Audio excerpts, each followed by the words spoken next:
Used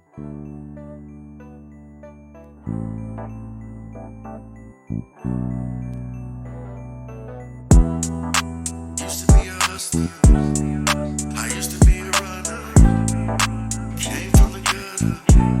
Now we be on that struggle. Used to be in a life full of crime. I gotta hustle and do whatever it takes to survive up in the jungle. Talking rock bottom from the gutter. I used to get in trouble, but now I'm beyond the struggle. I guess I'll go ahead and get started. So I wanted to do this video, live video, and get with you guys and let you guys know what was going on and where we're going with this. And I wanted this to be an official introduction of what's going on. I know we've been talking about it. I know we've been making moves. I know we've been posting videos.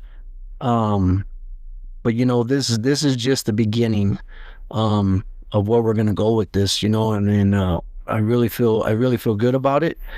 And I think we're gonna be able to do big things. So I wanted this to be the introduction of Beyond the Struggle officially. I know our official launch date is on my clean day. That's what I called it because that was easy to remember that way.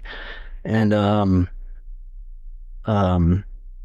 that's kind of what I wanted to do. So that we're still going to make that an anniversary date because it's easy for me to remember, and as well, it's a big thing for me as well. So, but today on the 7th, I really want to lay some ground here and get dig into this and get a little bit serious.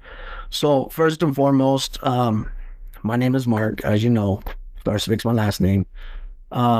We are officially up. Website is up, beyondthestruggle.life. There's still some tweaking to do on it, not literally. There's just some kinks that we have to iron out, but it's up and running. You could set appointments on there. We will be posting some videos on there.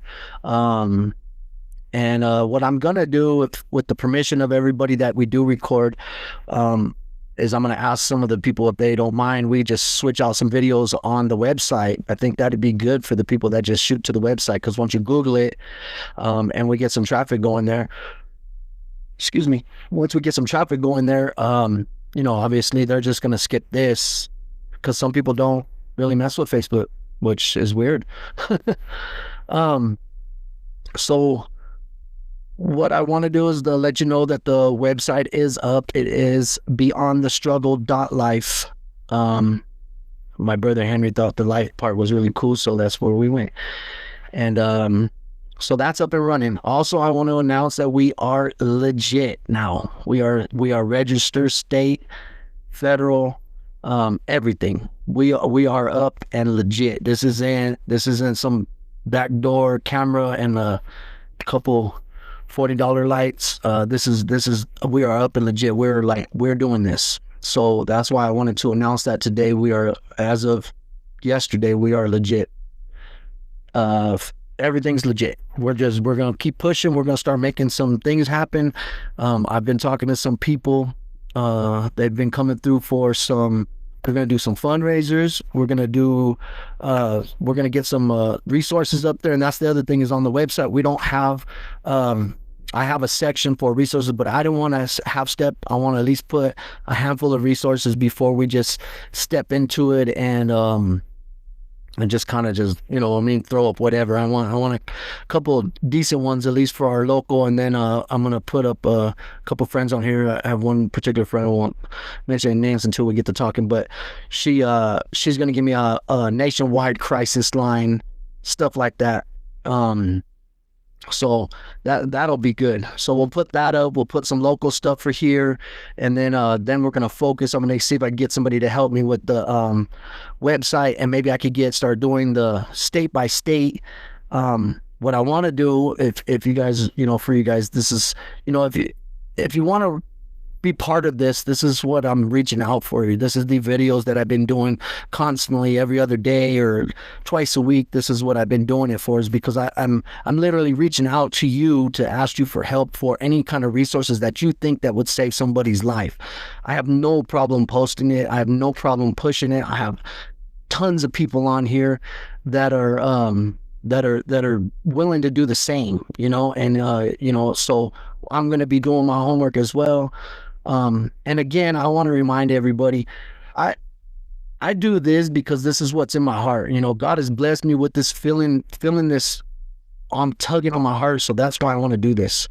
I feel like this is a purpose that I have. I don't want to lose it. Um, so that's where I'm at with it. Um, Also, uh, we could get that going once we get the little box going with all the little states and stuff. I think that's going to be huge because I registered the website as a resource as well. So when you go and you start Googling, we start getting some traffic there, which I already paid for that to get some traffic going there. Once we get that traffic going there, it's going to be hot. Then they can just be like, hey, detox center, Wyoming. And then, our thing will pop up, that website will pop up. And when I say our thing is because I want everybody that wants to reach out and do something in the backside. We can do it. You know what I mean? I have no problem. I have no problem shooting credits. I have no problem telling you guys what's going on, updates, live updates. I have no problem with it. Let's do it. I know there's a lot of people that sit back and, that want to do more. Well, this is it. I've laid a platform out for everybody to reach out and do more. These stories, I don't know if anybody's on here that hasn't watched any of these stories that we have posted to this point. But these stories are powerful. They're powerful. I sometimes, I sit in here and I mean, my fiance, man, we were just talking about it. She's in there watching TV right now and probably watching this. And I'm like, I'm in here 1 o'clock, and sometimes while I'm waiting to edit, I'm watching one of the videos that we already did just to remind me. I'm just like, man, this stuff is just so powerful. And these people are trusting me with this stuff, and I love it, and I thank you guys so much with that, and we're going to continue to do that. And God, yes, amen for this. Yes. The other thing I want to do is I was hoping we're going to get a little bit more people on here. We're about 10 minutes in, but that's all right. So, the other thing I want to do is I think I just posted, let's see here, Jesse, Misty, Jesse, Chris. I just posted my 5th video right now, last night. For those that haven't watched it, go and watch it. It's really good. 5 videos. And I really wanted to do, come in today. The special thing I wanted to do today is I wanted to come in and for all you guys and do my interview with you guys. So that's what we're going to do now that we kind of got the book work out of the way. Before I do jump into that though, I just want to let you guys know, don't forget, if you got somebody that wants to reach out. The website is up. You can tell them to go to the website. If the schedule don't work on there to get the exact times and dates that they want, I'm gonna have my daughter take care of it. We'll get you scheduled up. And bear with me too. Just remember that, please. Just bear with me. I have a full-time job. Me and my brother, we run a company, Lim Walker's Tree Service, and it is it's something that takes up the majority of my day. And so at the end of the day, I come in here. I come into the studio that I built, and I get on here with you guys, and this is what I do. So bear with me and have patience, please. But I will get to you. Ask anybody that I've done the videos. I will get to you, and we will make it as comfortable as possible. So without further ado, I am Mark Starcevic. I am going to start off with letting you know that how old am I? I will be 47 years old in 10 days. I will start. And I'm going to do the interview like this. I'm going to do the interview for those that are watching. I want to do the interview how I try to do our interviews when we do them, and what I try to bring out of somebody. So just put your seatbelt on. I won't take up a whole bunch of your time, but we're going to do some meat and potatoes here. So I'm going to start back and I got real treats for you guys. So I bear with me here. Don't go nowhere. Let's see here.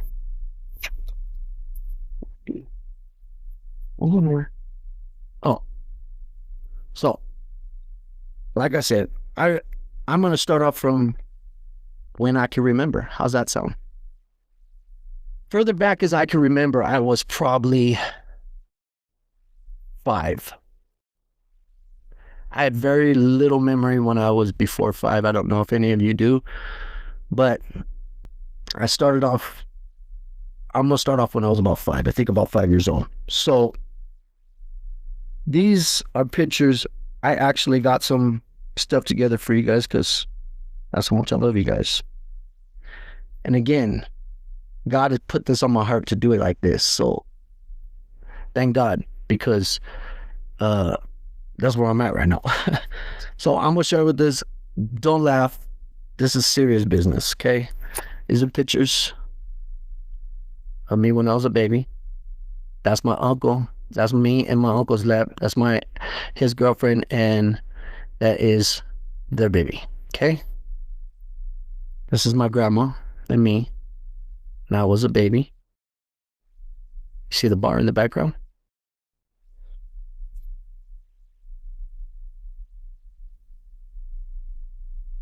I don't know what birthday that is. I'm pretty sure I could probably zoom in on that bottle of champagne on the table. No big deal. But that's me. I don't know. I imagine I was only a couple years old.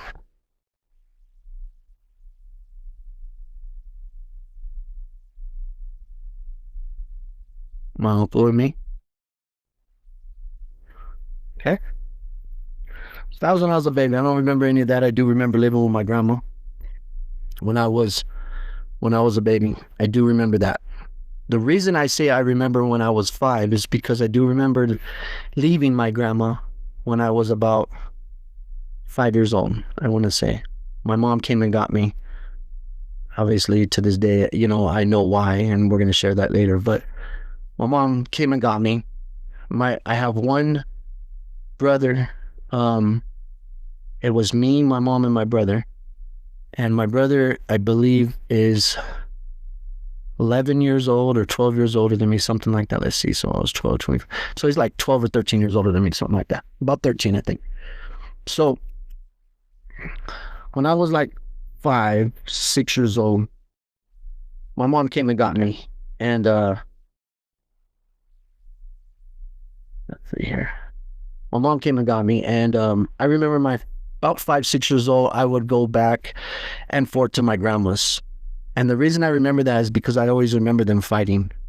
I remember the fights were just, my brother would get me and we'd take off, and I was little, 6 years old, something like that. Like I said, my mom was always partying. She loved to drink. That was her thing. Drugs were like whatever. It wasn't a huge thing when I was really little, as far as I know.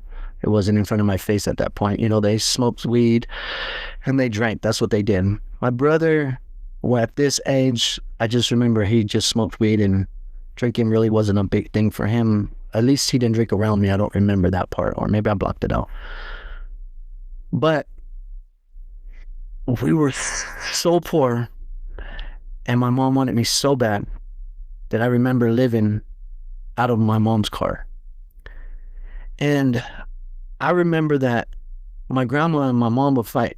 So when I turned, probably I would say about 6, for sure, maybe a little bit more than 6 now, I remember them fighting. And I think my mom, so what happened was my mom gave me up when I was a baby to my grandma. My mom was always come visit, obviously. I mean, there's tons of pictures of us, you know what I'm saying?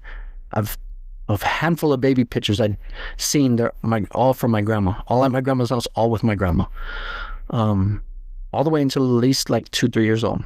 There's a gap somewhere in there where there's no pictures of nothing. I'm assuming that's when my mom got me back. But we were living out of my mom's car. She had this gigantic, I don't know if you guys remember those Delta 88s or whatever they were, gigantic cars. And we were living out the back seat, and in the back seat of the car. And I remember doing that. And between doing that, my mom got these things back in the day. They were like welfare, hotel vouchers.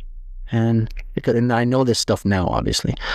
And I remember staying in the hotels and moving out of the hotels, and then we'd move, and wherever I stayed, that's where I went to school.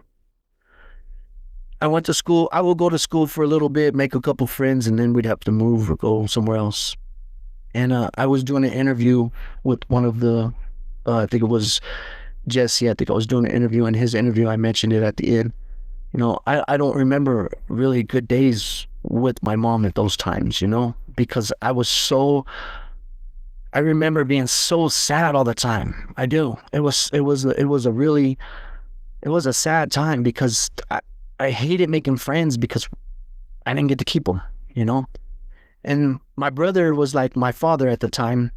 So I shared in his interview about one of the times I remember a good time was, waking up, brushing my teeth because we had a bottle of water. That was a good day. And I remember dressing in the same clothes for days and being made fun of at school all the time. And that was rough. So those were the times that I had when I was little. And then I would go back and stay with my grandma, back and forth. We when things were really bad, my grandma would allow my mom to come stay with her. But they fought a lot. So, I remember all the way to like 7, somewhere around there. These are some more pictures I wanted to share with you guys. Look at this. This is cool. Oops, let's see. That's me. That's what a beer bottle looked back then. I think they were like loggers, I think they were called. Yeah, there was no shame in the game. A picture of me. You guys look on the table, there's beer, weed, all kinds of stuff. I even have a picture where I'm at when there's some coke laid out. All these pictures I'm showing you, by the way, was not with my mom. I'm going to get into that right now. That picture. Those are there. This picture right here. Ask about that bike. I know you are, because that's finished telling me how poor I was. There you go. This one, that's love. That's me. Yep.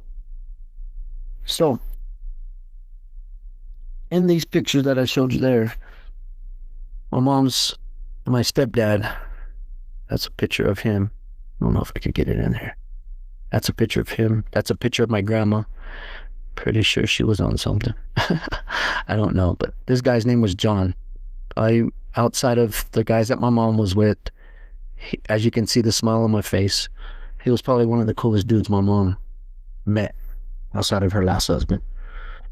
His mom and dad lived up north in Northern California. I am born and raised in Southern California. I was born in San Pedro, and raised in Long Beach, Wilmington, Burbank, those areas pretty much, Lancaster, Palmdale.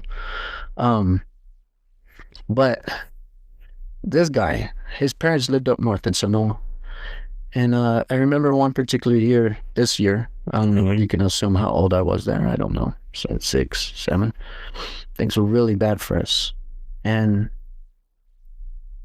my brother just kept telling us it was going to get better, but it never did. We would stay at people's houses, or my mom's friends. We lived in a garage one time.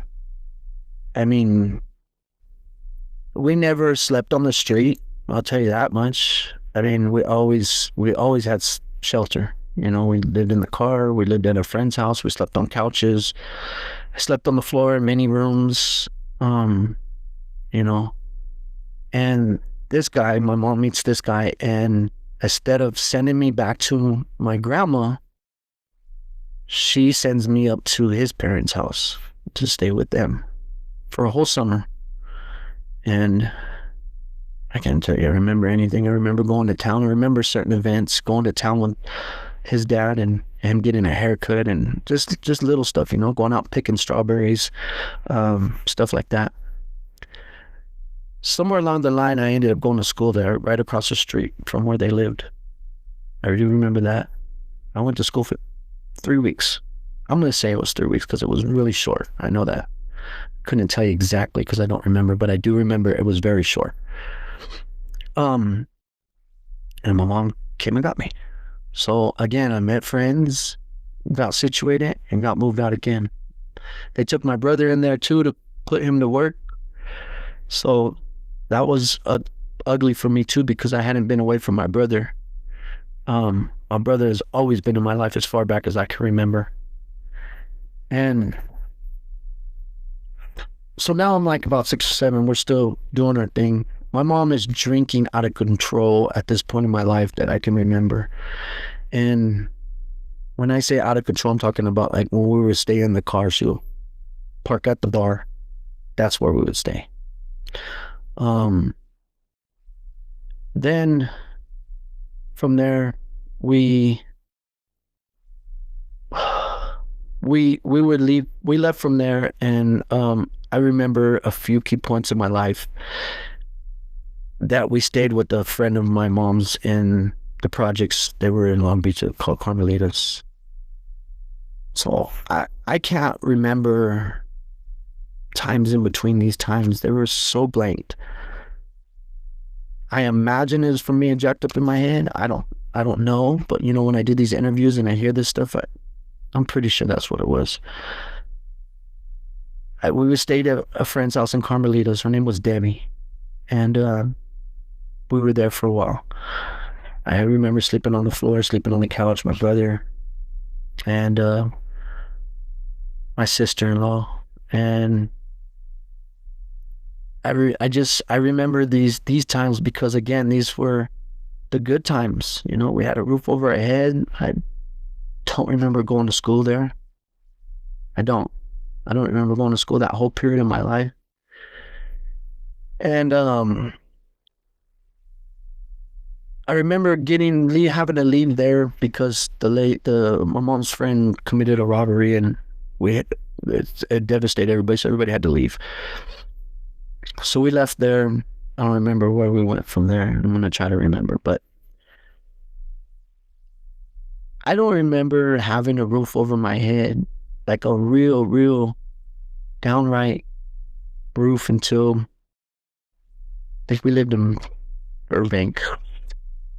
I don't know if I got any pictures of that stuff. I'm gonna share these pictures anyways. I'll have to go back to them. But I told you I was in school, and my brother and my sister-in-law would go to all my school stuff. My mom would go to some of my stuff. I can't tell you that she didn't go to none to sit here and try to make you feel sorry for me, because my mom loved me. She was a good mom. She had a real problem, and drinking was it for sure. But these are the clothes that I would wear, just to let you know. And I'm sure everybody had their moments, you know what I mean, and jacked up stuff. But this is the kind of shit that I was going to school in. So when the pants didn't fit no more, we got sewn on knee patches, sewn on stuff at the bottom down there. But that's me. Oh, cool picture. Let's see here. Long hair, blonde hair. It's kind of crazy, huh? And so anyways, trying to regather my composure. I apologize. So anyways, we left there. I don't remember how old I was, 7, 8, I think, and I could be wrong on some of these ages. We left there. I think we went to Burbank, and when we went to Burbank, I remember being in Burbank, and believe I could be wrong again, but I know these stories are legit. I just don't remember the time lapse, because I really locked out a lot of this stuff, you know, and I shared some of this stuff when I was in Pier 1, and it's rough, so I'm sorry. Just bear with me. I'm trying to open. I do remember going to living in Burbank, and I think it was, I don't know how old I was. I gotta imagine I was like 8 or 9, somewhere around there. I think, yeah, I think I was about 8 or 9. And I pulled 2 pictures aside. So we moved to Burbank. My brother, my sister-in-law, Michelle, my mom, and this nasty dude, ugly dude, just horrible person, very ugly. And my mom was still drinking. She had already tried to stop. She had went to rehab, um, a couple times, and it didn't work. She tried. She was trying. That's what I could say. And thank God for my brother and my sister-in-law at this point in my life. But so they moved in with us. We lived in, I think, I'm pretty sure it was a two-bedroom apartment. We moved all into either that or they moved across the hall or down the next door or something like that. But anyways, we moved in this apartment. These are pictures of my sister-in-law and my niece when I was little. That's my sister. That's me. That's, believe it or not, that's me on that side. See us again.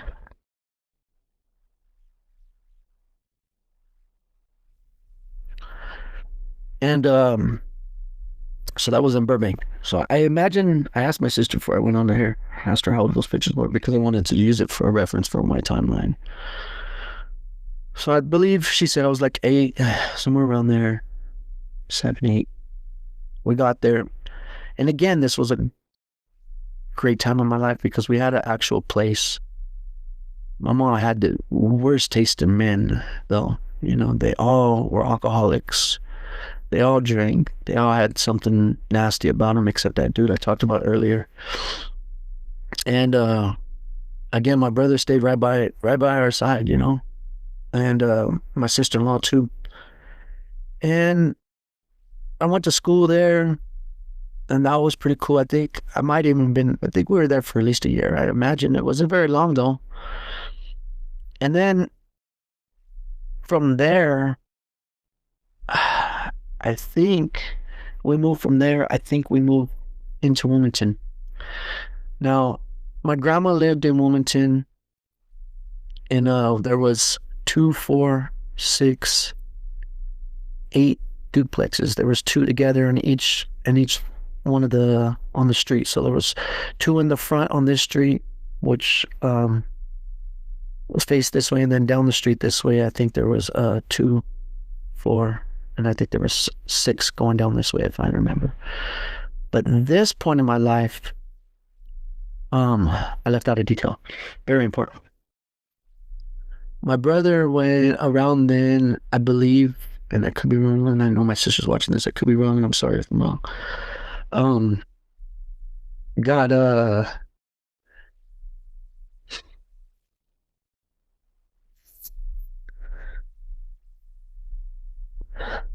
sorry.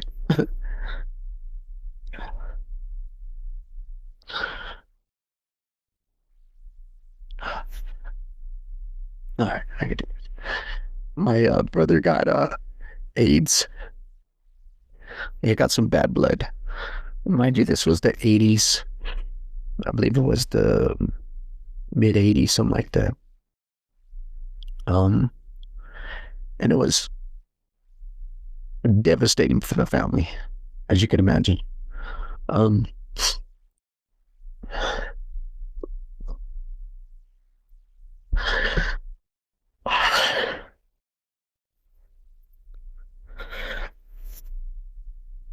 especially for me.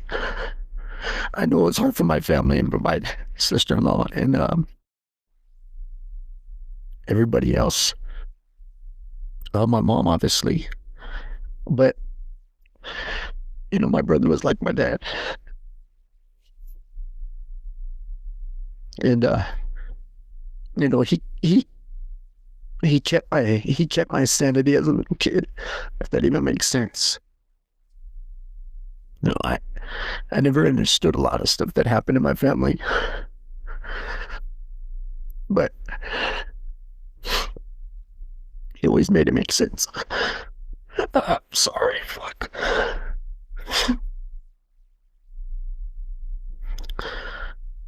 So, man, I'm so sorry. So anyways, he made it made sense, and I when I didn't understand when they told us about this. I didn't understand it. So I remember just, man, just not being the same. Trying not to think about it, not believing it, going through all these emotions. And back then, you got to imagine they knew nothing. There was obviously no cure, you know, my brother and I are both hemophilias, and which are it's a blood disease, and our blood doesn't clot the same. So God forbid we get in an accident or cut or whatever the case may be, we need infusions, blood and infusions. And he just got bad blood, you know. And anyways, so from there, we moved. I believe we moved down to Wilmington. See how I left that big part out? Well, I'm telling you, I'm not to play tricks on you. We moved down to Wilmington, and now I'm with my grandma. Some of the things I left out during that time is I'm always seeing my grandma. I loved my grandma. My grandma was legitly like my mom. You know, she raised me. She loved me like a son. She didn't treat me like a grandson. She treated me like her son. She loved me. And when I knew it, I seen her, I knew it. I could feel it. My mom loved me too and showed me the same love, but my grandma was just like, always had my back. I was just her baby. And I knew it. And she made me feel that way. So when we moved to Wilmington, the two houses that were on the front that I talked about earlier, my grandma lived in one, which before my grandma, my great grandma lived in there. And around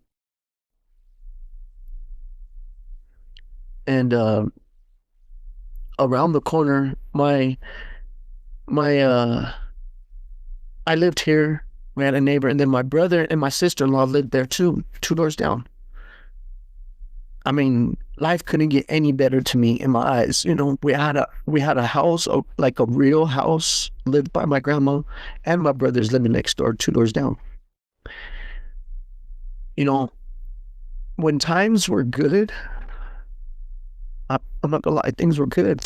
They drank, my mom, my family, and they had a lot of parties, you know, stuff like that. But when things were good, you know. I mean, you know, they tried to make the best out of times. They just were always drinking. That was the thing, you know. If we had Thanksgiving, if we had, it didn't matter. My mom and my stepdad at that point in time, she was with a different guy. She split up with this other guy. And oh, let me go back to that. Let's go back to that. I'm so sorry. As things are opening in my head, we're gonna go back and forth, I guess.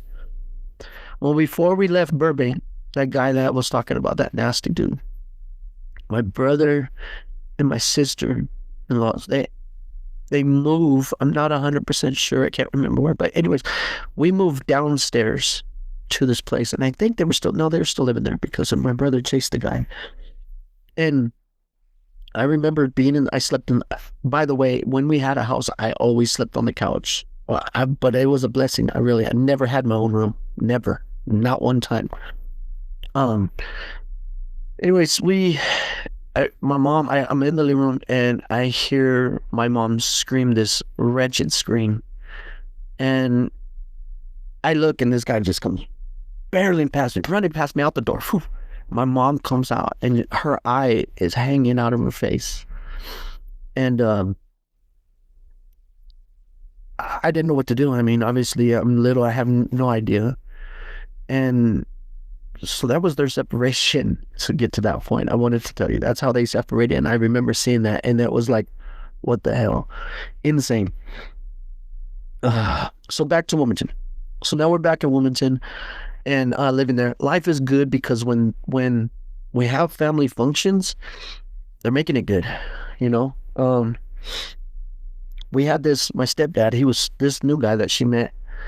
He used to make sand bows and stuff like that. He was a really good guy. I just, at this point in my life, I'm getting a little older. I'm like maybe 10, 11, somewhere in there.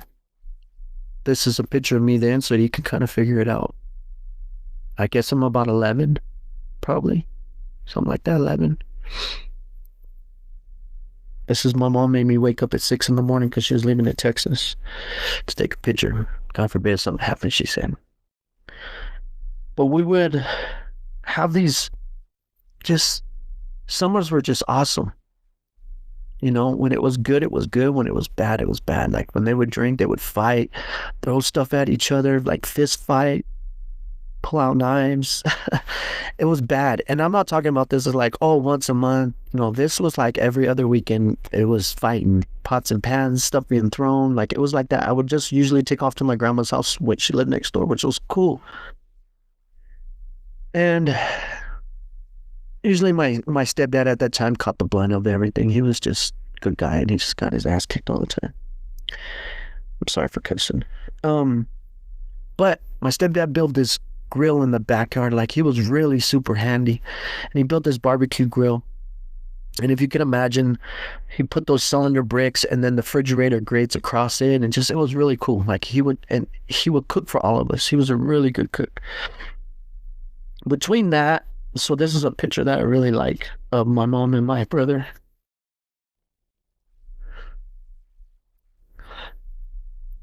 And so anyways, that was in the backyard there. So we would do these like barbecues and stuff like that, and just I mean it was awesome because we all get together. Kind of like our my family does now. We all get together and do a lot of stuff.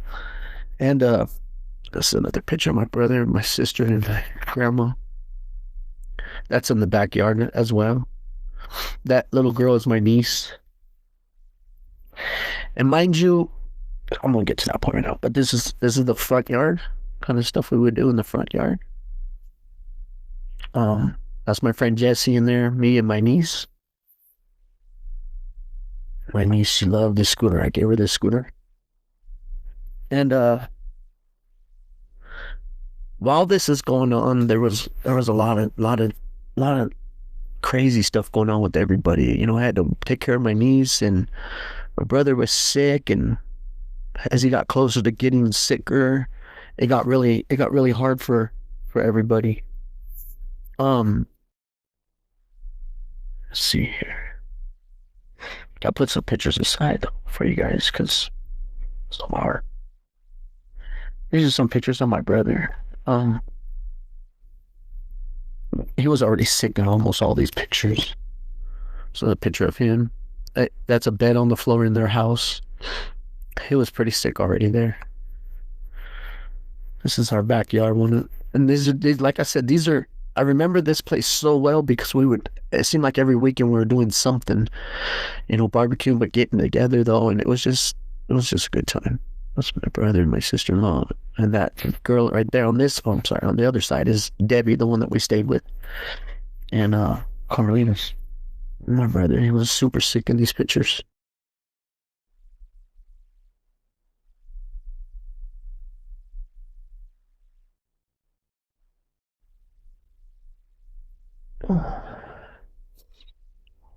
He didn't die. He died not too long after this. I think it was a year or two later, something like that. I could be wrong. That's his baby, and that's Crystal.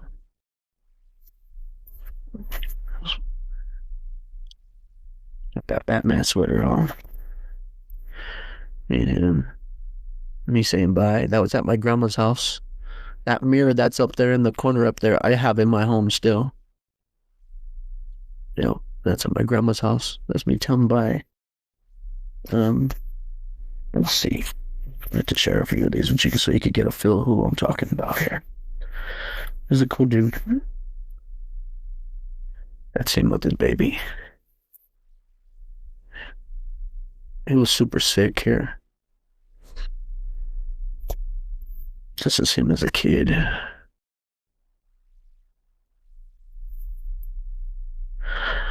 More pictures of him. My mom had us put these stupid pajamas on to match, right? Who does that? Look at picture of me. I was just showing my kids right now. I'm like 12 years old with the bottle still. I don't know what the hell happened there. Picture of my niece and if my niece is watching, she'd like that. I love that picture. This one. Anyways, so we're there. My brother's getting closer to getting sicker and getting close to dying. And man, life was just it was good. Like, I had my brother. And I remember As my brother got sicker, things got real jacked up for us. Um, I remember times. Oh, I left out another big piece.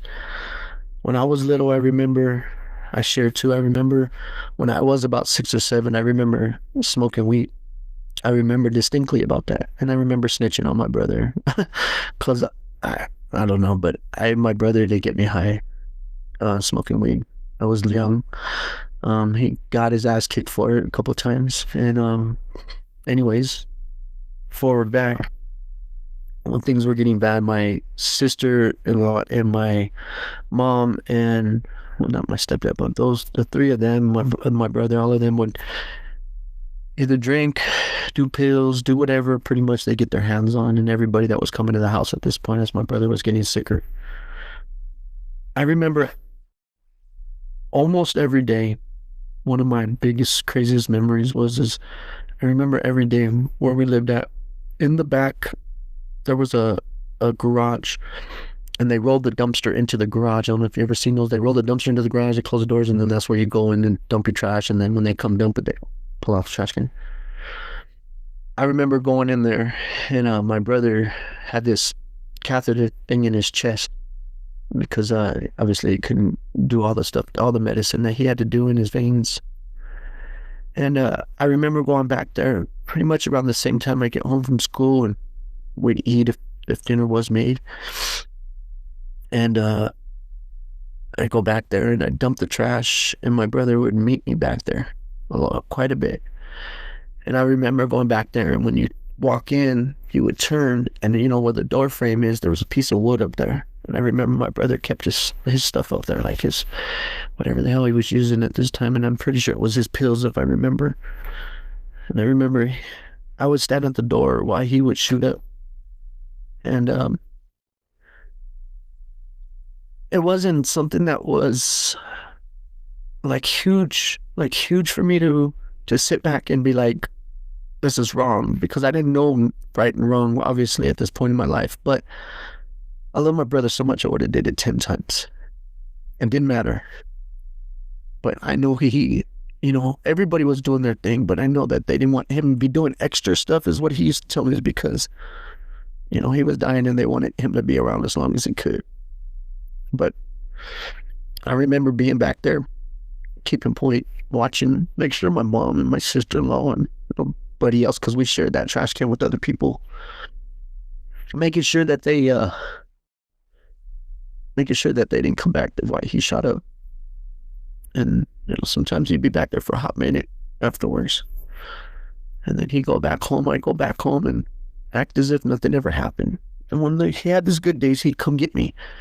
We'd have BB gun bars and ride bikes, whatever. He'd ride my friend Jesse's bike and go out, whatever it was. When he was feeling good on his good days, he spent it with me and his daughter for sure. I know that. Well, now at this point, my brother passes away, and man, my family loses it. I don't remember the funeral. I wish I could, but I don't. I tried. When I went through Pier 1 night, they asked you, there's stuff you want to work on, and that was one of the things I try to work on, because I just can't remember. And I would love to remember, but I can't. I couldn't, for $1 million, I couldn't tell you what that day was like. But I do remember everybody lost their shit. Sorry. And my sister-in-law tried to kill herself at this point. And mind you, we have my niece is probably, God, I think she was about 4 years old, maybe. I don't think she was much older than that. So I'm having to take care of her and keep my mind as straight as possible.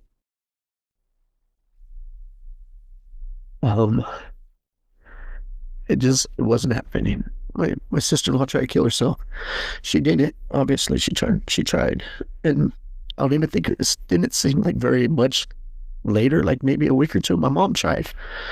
They both tried to take a bunch of pills, and so having my niece and watching her mom go out on a stretcher, and then a couple weeks later, watching my mom go out on a stretcher, and I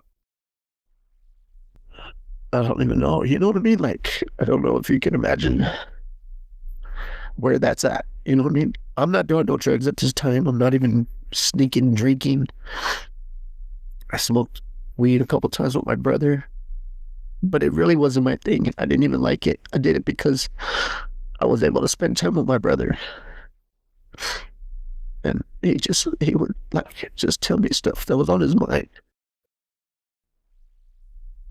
And I've never shared this with nobody.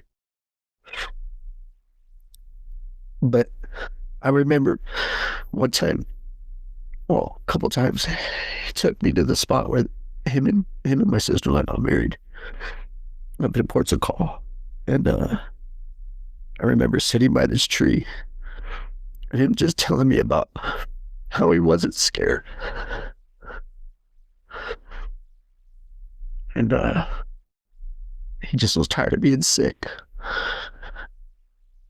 And I think that kind of stuff messes a person up, you know. Um, so between all that and everything going on, I left out some minor details here and there. When things would get rough, I told you I'd go to my grandma's. I also would go to my Aunt Virginia's house. I stayed there. And what reminded me of this is I see my cousin on there right now. I used to go to my Aunt Virginia's house and to get away from everything. And my mom was okay with that, obviously, because they were always partying. And a lot of times I'd go over there, and my cousin Norman, he was a lot older than me, and all my cousins were pretty much, my cousin Nene and me were about the only ones that were close in age. Um,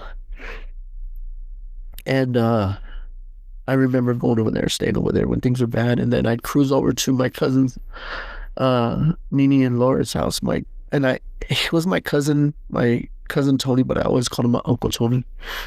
They were so good to me, and I'm so grateful for them, because when things were bad, they were there for me when things were bad at home. Anyways, jumping back. After my brother died, they both tried to kill themselves, and then things went black again. I don't remember. I just remember being really resentful towards my mom at this point in my life, because one time I came home and she was so drunk. She was always drunk, but this particular time I remember coming home and she was drunk, super drunk, and she was crying, and she looked at me and she's like, and screamed at me, and why my baby? Why my only baby?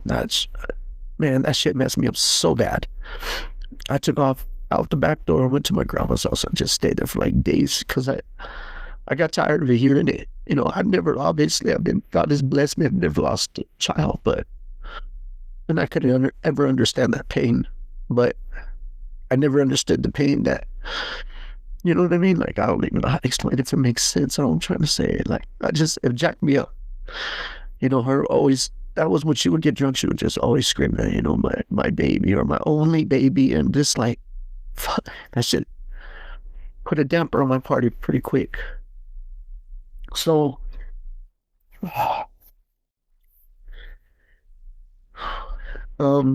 after that, I don't know, things started going a little south from there as far as a living. Bills aren't obviously getting paid.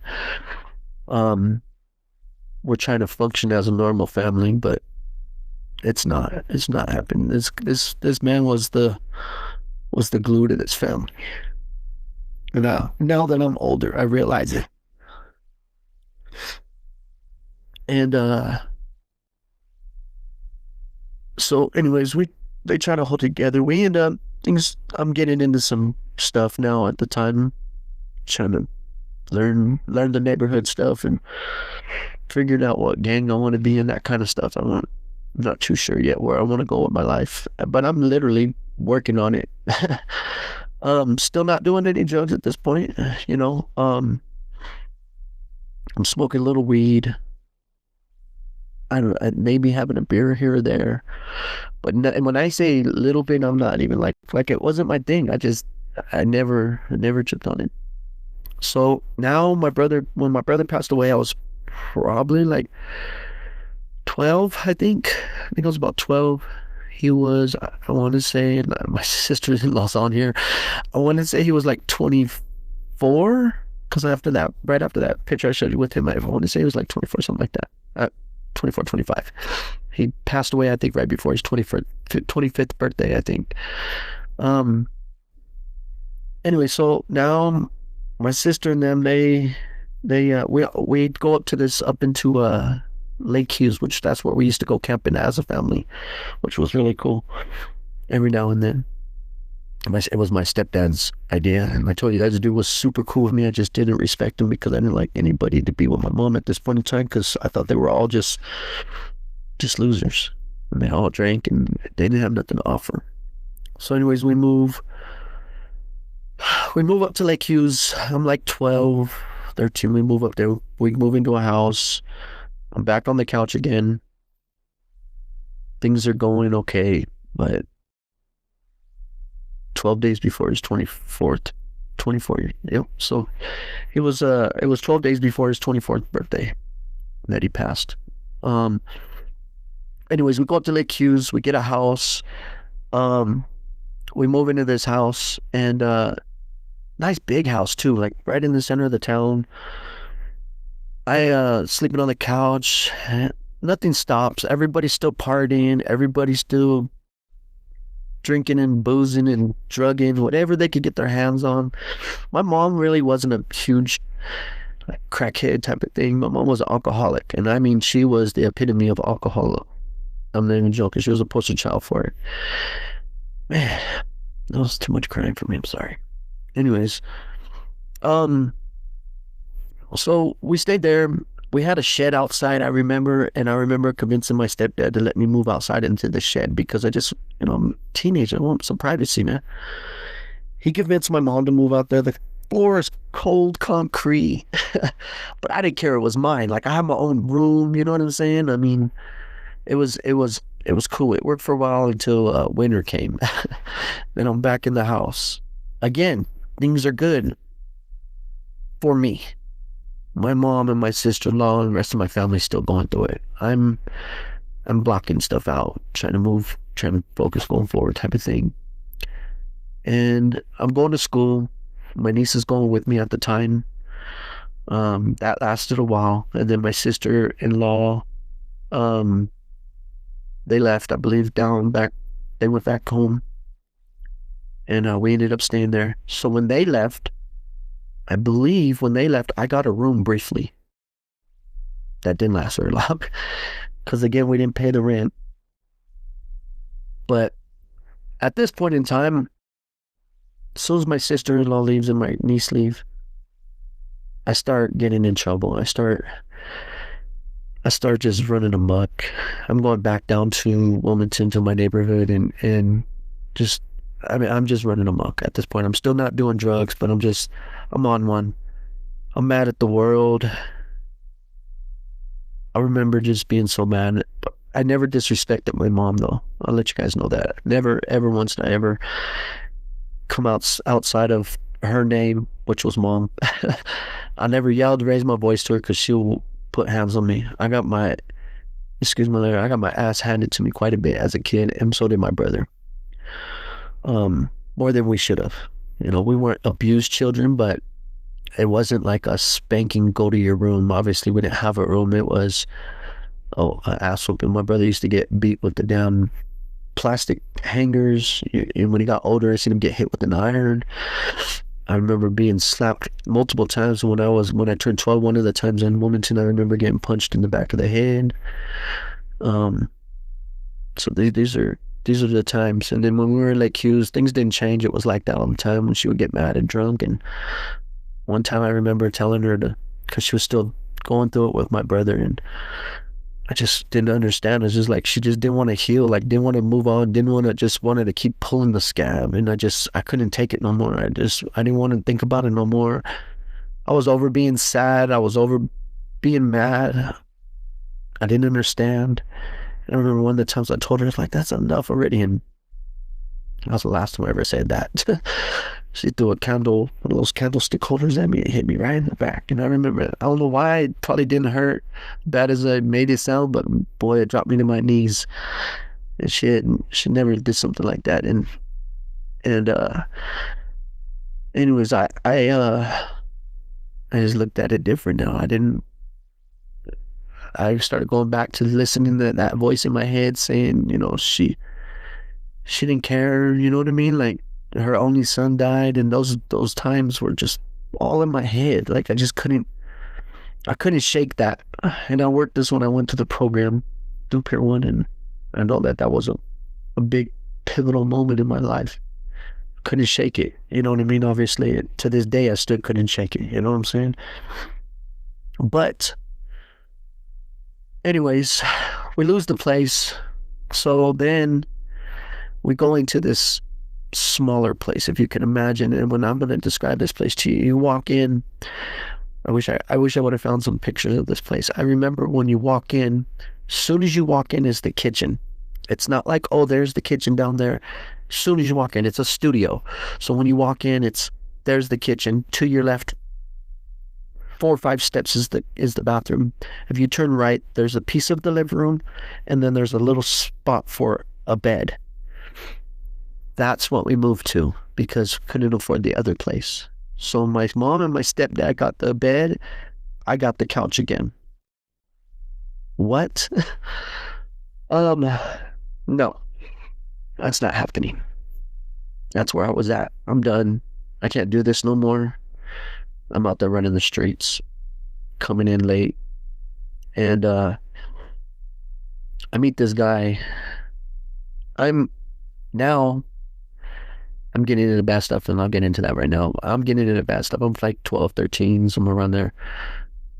I'm stealing from the store, the grocery store that was up at the top of the thing. I'm stealing from them. I'm stealing from the other store on the other side of town. I'm convincing my friends in this town that we need to do something, make some money. So I'm selling weed when I do go to school, doing whatever I can to make $1. And that's where it started. And then I want to say I come out of the house one day. In the front of us, there was this chick named Lori, I think her name was. I used to call her One Arm Lori. And she lived in the front. And I used to go over there. I just felt comfortable. They were using meth. I was like 12 or 13, and they were using meth. And they never tried to get me high, and she was always like, try to be cautious about it. But mind you, that was a studio. It was the same studio. It was 2 studios connected. We were on the bottom. She was on the top. So you had to go up two stairs, and then she lived right there. Well,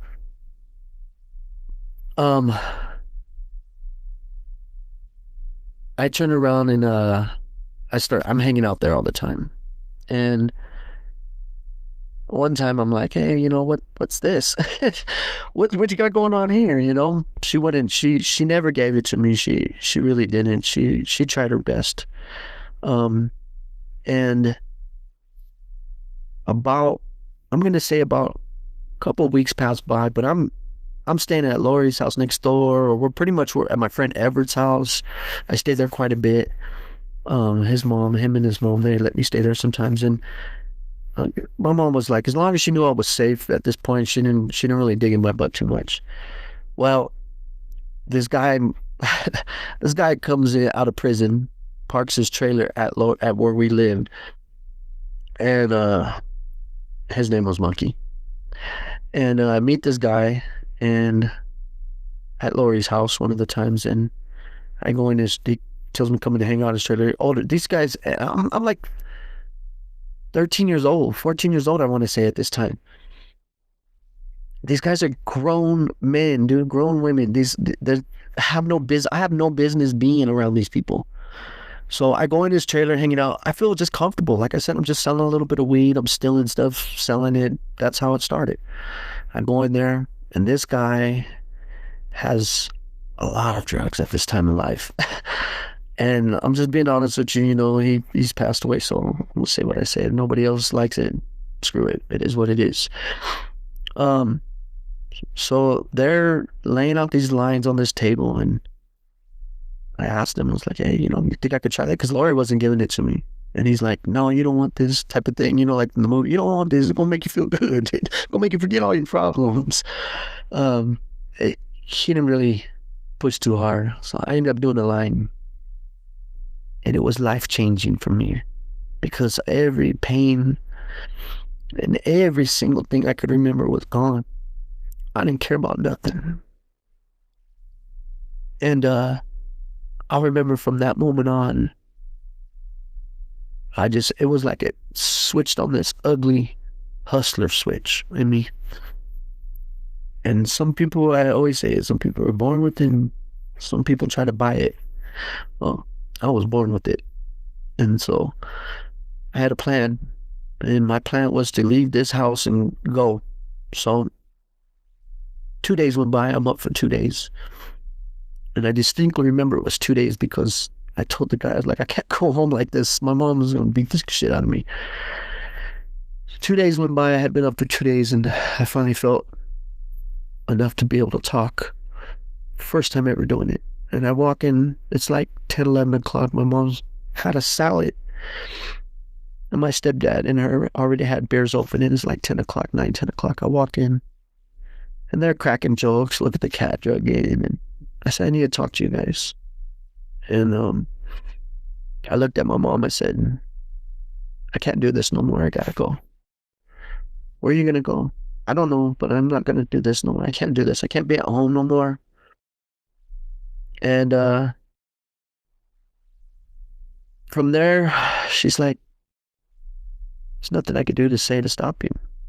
So that's where it was at. I'm off to the races. I'm going to school a little bit because if I don't, I get in trouble. But I was really going to school to sell dope.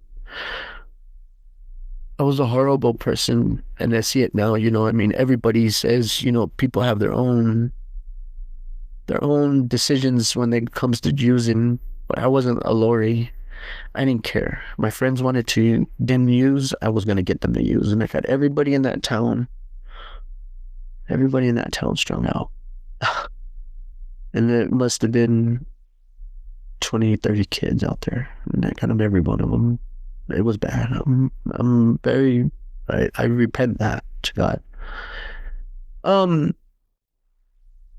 So I'm selling, using, dipping in my mom's house to hand her money. She never said no. And at this point in time, I get caught up for my first time. I go to jail. They literally slapped me on the wrist. I'm just a kid, 14 years old. They slapped me on the wrist with it. I mean, I think I go to jail. I got caught with a little bag of stuff. And I got lucky because I just had a whole bunch of it on me. And I get out. They take me home because that's what they do. Back in those days, they took me back home. My mom woke the shit out of me, and I just told her I was leaving again. Well, this time I'm staying at friends' house all throughout Lake Hughes and Lake Elizabeth, where these two little towns in California. And I'm just rampant with it now. I'm just going crazy. So my mom, and mind you, at this point, my mom asked me about the drugs. I told her they weren't mine, and she believed me because that's what moms do. And I'm off to the races. So the person, I'm not gonna say who she was because she's still around, and I don't think that's fair to her. I go on her. The person that I'm getting drugs from at the time is an older lady, and she lives in Lake Elizabeth, and she moves down to this town called Lancaster. Well, I've only been to London, Lancaster, and Palmdale, these areas down there, to go and grocery shopping with my mom. So when I get down there, I cruise down there. Mind you, like I said, I'm just staying at people's houses up in the mountain up here. I'll turn around, and And I go down to her house, and I'm down there, re-upped and grabbing my stuff, and then I'm sorry if this video is long, but I want to give you guys everything. I just want to put it out there for you to let you know where my, I left out little minor details, but I gave you the meat and potatoes of this. So, anyways, I'm grabbing my stuff. I have this little kid that's, when I say little kid, like I said, I'm about 14, 15 at the time, about 15, 14, 15. I have this little kid. He's probably like a year or two younger than me. His family lives up in the mountain, but he's down from the neighborhood. He's from Carson, so my neighborhood is Wilmington. He lives in Carson, and which they're right connected to each other in Southern California.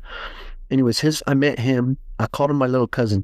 He was just good to me. He was just a loyal little kid, man. And we made money together, and he liked it. I liked it. So, anyways, I made him stay in the car, and while I'm inside re-up, and I turn around, this little kid takes off, and I come out, and this kid comes running up, and he has this hat. It has pagers and gold and a big stack of money. I don't even know what else was in it, but I already knew whose this stuff was, because I had heard about people in this neighborhood, that this neighborhood was crazy where I was re-upping at. So I didn't ever mess with that. I would just come down there, re-up, go back home, stayed in my little mountains. It was no big deal. But being that switch was on, I knew I wanted the next level. So anyways, I take this hat and I tell him, take me to where you got this from, dude. He tells me this guy was working on the car, and he seen the guy was underneath, and he put the hat up on the wall with all this stuff in it. And I went over and I looked, and I'm like, the girl I was getting my stuff from told me, these dudes live in this neighborhood, don't mess with them, they about it. Well, I want to be about it too. So I went over and I called for him. He came out. I said, hey man, my little cousin took this. I wanted to bring it back to you. Everything's there. I apologize. I'm sorry.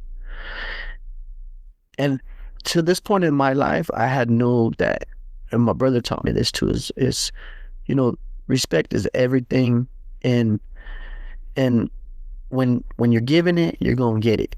And so watching my brother do the things he did to get us where we had to go, was like, I knew this was gonna be the key thing. And the guy looked at me and he's like, I almost want to say that he was like astonished the fact that I brought this shit back to him. And he got the stuff and he kind of just nodded and he's like, all right. I said, I'll deal with this. And we walked off. I never talked to the guy again until, I don't know, like a month later or something like that. I ran into him. So I go back to the town. I do my thing. And actually, it was about a month or two, because I go to jail. I go back, I get busted. I go to San Fernando Juvenile Hall. That's exactly what happened. I go to San Fernando Juvenile Hall. I'm there. I got a month or two. I think I got busted with a couple bagged up shit. And I go down there, and it's a whole new thing for me, because I got slapped on the hand the first time, remember, and I got sent home. So anyways, I turn around and I go there. I don't know nothing. Anybody that's watching this, or anybody's going to be watching this, and they're from Cali or been time in Cali, I would rather do time in 9,500 10 times at 10 years old than to go back to San Fernando Juvenile Hall. That place was the most ruthless, craziest place I've ever been in, and I've been to a couple of prisons. And that place was crazy. So I get there. I meet this dude. I meet this dude. He's from Wilmas, and he's from the neighborhood. And we go in the back, and him and some other dude watch, and we get at it. And he's like, from the neighborhood, because I tell him, I'm like, dude, my uncles, my cousins, all of them, they're from the neighborhood. Like, I want to be from the neighborhood, and I'm thinking now this is gonna be a new life for me. So I'm supposedly being jumped into my neighborhood, and I come out 2 days later, I don't know nothing about this stuff. I don't know nothing about gang banging. I don't know nothing about nothing because my mom literally must have seen something and snatched me from there and took me to these mountains to keep me away from this stuff. Um, that I was trying to literally stick my hand in. I was at my cousin's house, which I told you I called my uncle. I was at their house, kind of. I don't know if you want to call it prospecting, but I'm over here at the park watching these dudes, and I'm at any moment I'm ready to ask. I want to be put me on. That's where I was at in my life. So I was sitting there this particular day, and this dude comes up from San Pedro, which at that point in our lives, and I don't know how it is anymore because I've been gone for many, many years. But that was the enemy. And this kid comes up and he's like, "Where you from?" "Well, I just got some down. What's up?" "Oh, yeah, yeah, yeah, cool." Acting all cool with me. "Let me talk to you." My cell was all the way at the end of the hall. We get to the end of the hall and I felt these hands boom in the back of me, hit the ground, and I'm being just kicked and punched by two dudes. And this went on for a while until I mean, I'm just at this point, I'm just every day we're swinging every day until they finally separated us. And it was like that. You couldn't eat certain colored foods. You couldn't eat certain foods because it was disrespecting gangs. It's just stupid. Anyways, so at this point in my time, I already did that time. I got out, went back. Long story short, there on that part, went back, got out, went right back. So that dude I told you about is living still at my mom's house. When I get out, that's obviously where I get sent to. And I'm on probation, and I get sent back to there. And now he's living there, but my stepdad had bought a trailer or something like that, and I think with the intent for me to live in this trailer, right?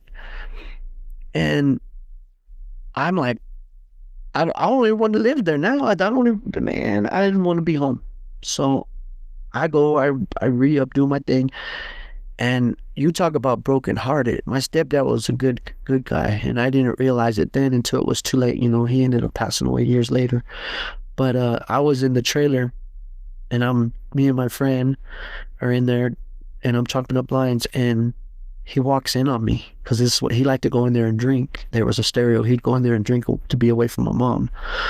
And he walked in on me while I was doing the line, and he told me, "You tell your mom, or I'm gonna go tell her." And I went in there and told my mom, and my mom was like, she didn't, I don't even know what she did, to be honest with you. I mean, she didn't kick my ass or nothing, but I remember her giving me a third degree, and I think she was at that point, she realized she seen something else in me. So anyways, we'll fast forward a little bit. Um, Mind you, I'm still fully using, in and out of jail at this point. I hook up with the guy that I bring the hat to. Um, I jump on this dude's hip, and I know that I see him getting the respect and the power and everything, and I want it. And my connect at that time, she was right. I wanted every bit of that, which was now I realize was an ugly thing, but I wouldn't be where I am today if it wasn't. So that I'm thankful for. But I stayed.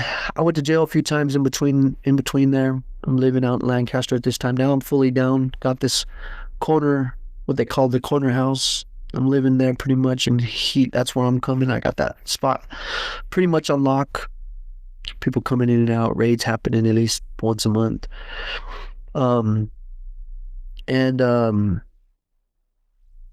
then I turned around and let's see, I'm trying to think how it happened. So anyways, I'm on this dude's hip. We're doing our thing, making money, just doing stupid stuff. I'm full blown, not even kind of an addict. I'm like, when you say addict, turn the page. I'm that guy. I'm not the kind of addict where I was out there, selling my stuff. I was on a different page than that. I was, you know what I mean? I was the guy that was people were bringing our stuff to, type of thing. You know what I mean? Like the problem was I always had it. I never went without it. So I never got the break. So stuff happens. The dude I'm on his hip. He ends up splitting to another state. Um, and when he leaves, it was literally like I was back by myself again. So I didn't know then, and probably haven't told nobody this either, but I didn't know in my mind if I went into this like, I worked this in group and stuff, and I haven't, like I said, this stuff, some of this stuff I'm telling you, I've never told nobody, but I don't know in my mind if I went back into this reset with my brother, because the dude I was on his hip was like a real brother to me. He treated me like that. And so when he took off to the other state, and it wasn't like take off, come with me, let's do this. We separated, and I was holding down this little spot because I had it going on pretty good. And then he went over to this other state and was kind of transplanting stuff, getting stuff going, and we were supposed to migrate type of thing. But I was losing my shit. Like I just was losing my mind, and I'm pretty sure it was because I was having brother issues. You know what I mean? So I don't know. I lose my shit. I know I'm starting to dibble dabble. All along the way, I'm touching other drugs. Never like cocaine or anything like that. But meth, acid, weed, pills, ecstasy, all that other stuff. You name it. Everything except heroin and cocaine. I didn't ever mess with those. At that point in my life, and but I started doing these pills, and I found a whole new love that was weird because I really liked what meth did. So I started doing these pills called Klonopins, and I got hooked on them, which is crazy because I'm doing those and meth at the same time just to balance it out. And I go through this big old giant thing. These guys, this town was so weird with it. And anyways, I get these guys that insisted that I needed to pay them, long story short, to remain in this town because the dude I was on his hip is gone, and they would have never said it with him there. So I'm calling my boy and my brother. I pretty much call him my brother. I'm calling him and like, hey, these dudes are tripping. Like they're saying I'm not paying a dime. They're tripping. So I go get a couple dudes that are real close to me, and keep them on my hip because I'm tripping. I've been up for days. I'm on these pills now. I love these pills. I got a safe full of pills, and I'm just on this pill kick. Well, I borrowed this car to go because these two dudes, they were known to be a little crazy, but like I said, I wasn't tripping. I just needed to be ready type of thing. So I borrowed this girl's car, and I go grab some more stuff. And when I go to grab this car, I'm hearing where these dudes are at, right? So I'm like contemplating, do I make my move and do this and that and blah, blah, blah. But mind you, I've been up for like a couple weeks probably, not even exaggerating. The girl had to take the car. This is how it legitimately went down. The girl had to take her kid to school in the morning, so I had to have the car back that evening, which was late, like 1 o'clock in the morning. I had to have it back before morning so she could take her kid to school. Well, I'm on one because it wasn't like I was just going to hang out and do this. I was on one, like contemplating what my moves were now that I had a car that nobody knew. Well, she ends up calling the police on me because it reports the car stolen, tells them where I live, and it was so bad that she's at the house and calls the police where I live because she knew where I stayed at. She calls the police, and I come in, and I said, "Get the hell out of here! Here's your keys. Go." She already called the police, right? Well, I think these dudes are following me, so I run inside, grab a gun. Long story short, I turn around. She comes back up, and I hit her with this gun. And I thought it was the dude coming in, the way she pushed the door open. I hit her with this gun, and she goes screaming out of the complex, "He got a gun!" So all the police come, SWAT's out there. I lock down in this house. Long story short, I go to prison for the first time, right? I get a 2-year sentence. I ended up doing almost 3 on it because I got in some stuff in there when I was in there. I get out. So now I get out. I had already been in and out of jail. I left out that little stuff, but like county jail, 9,500, been there like multiple times, juvie, LP. I did my every time I was getting busted, like 6 months, I opened Challenger out there in Lancaster. Um, I did a year there. So when I remember when I was 17, because I got tired of going to San Fernando so much and fighting and doing all that stuff, I lied just to go to 9,500 and told them I was 18. But afterwards, I caught a case, went to prison, got out. I want to say when I got out, it was 97. That all that other stuff was about 90, 95, 94, 95, part of maybe even 96. I got out 90, late 97, something like that. Mind you, my mom is going through it with me still. She's on my hip, but she's still drinking really bad. I get out in 97. Oh wait, I get out. No, I go to prison in 97. I'm sorry, I go to prison in 97. I get out 90, 99, 98, 99. I get out 99. When I get out, I get a letter from my mom while I'm in prison. And she tells me the doctor told her that she had a few months to live.